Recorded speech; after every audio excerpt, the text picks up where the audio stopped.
Sir, railway का एक अतिरिक्त बजट आया करता था जिसकी प्रथा बंद हो गई। आप इस भारतीय रेल की महत्व इसी चीज से समझ सकते हैं कि उसके लिए एक अतिरिक्त बजट सदन में पेश किया जाता था। क्योंकि अब रेल बजट पेश नहीं होता तो उस पर व्यापक चर्चा भी नहीं होती।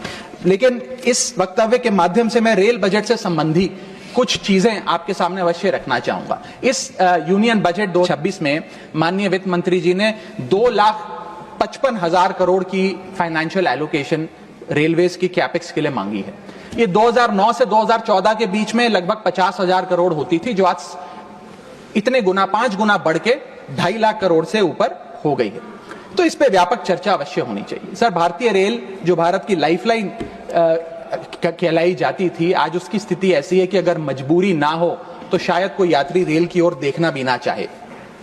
रेल जनता का रेल जरूर बना रही है और इसका कारण यह है कि भारतीय रेल को अपनी पीआर, सोशल मीडिया कैंपेन्स और रील्स ज्यादा पसंद है, ना कि रेल की सुविधाओं को कैसे बेहतर करना है वो पसंद है। सर, भारतीय रेल एक समय इस देश के 140 करोड़ आबादी का गौरव और उम्मीद हुआ करती थी, गरीबों का सहारा हुआ करती थी।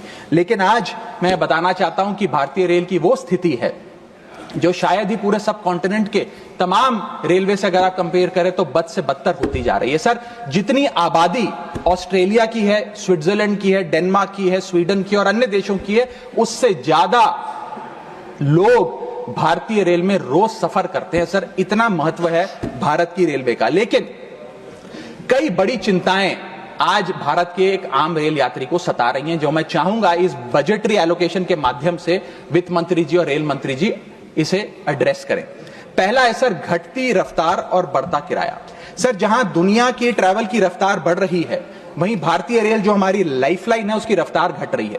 पहले तो सर शताब्दी और राजधानी की स्पीड कम कर दी गई ताकि वंदे भारत की स्पीड बढ़ा दी जाए और उसको फास्टेस्ट ट्रेन घोषित किया जाए। लेकिन अब जून 2024 की रिपोर्ट बताती है कि वंदे भारत की भी स्पीड को कम कर दिया गया है। बताया जा रहा है कि हमारे रेल ट्रैक्स उतने पर्याप्त नहीं है कि इतनी तेज रफ्तार पे वंदे भारत भाग सके।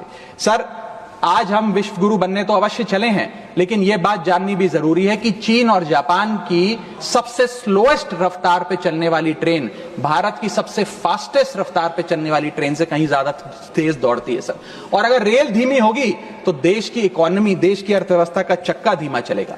और किराए की तो सर क्या ही बात करें, जिस वंदे भारत का प्रचार रेल मंत्री जी करते थकते नहीं है, आज उस वंदे भारत का किराया इतना है कि गरीब आदमी छोड़िए, आम आदमी भी उसे अफोर्ड नहीं कर पा रहा।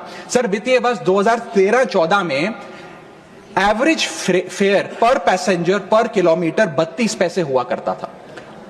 2021-22 वित्तीय वर्ष में ये 107% बढ़ के 66 पैसा हो गया है। सर, इतने रेल के किराए में इजाफा देखा गया है।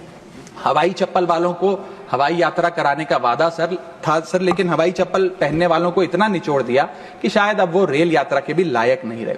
सर, दूसरी समस्या है, बुरी हालात है थर्ड एसी और सेकंड एसी के।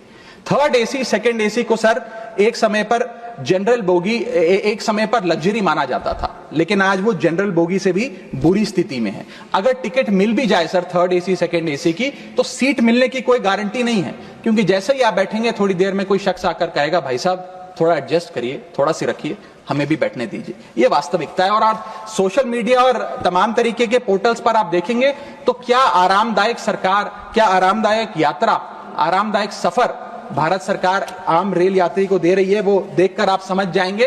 जैसे कहते हैं ना सर, हिंदी का सफर अंग्रेजी का सफर बन गया है भारतीय रेल के एक यात्री के लिए।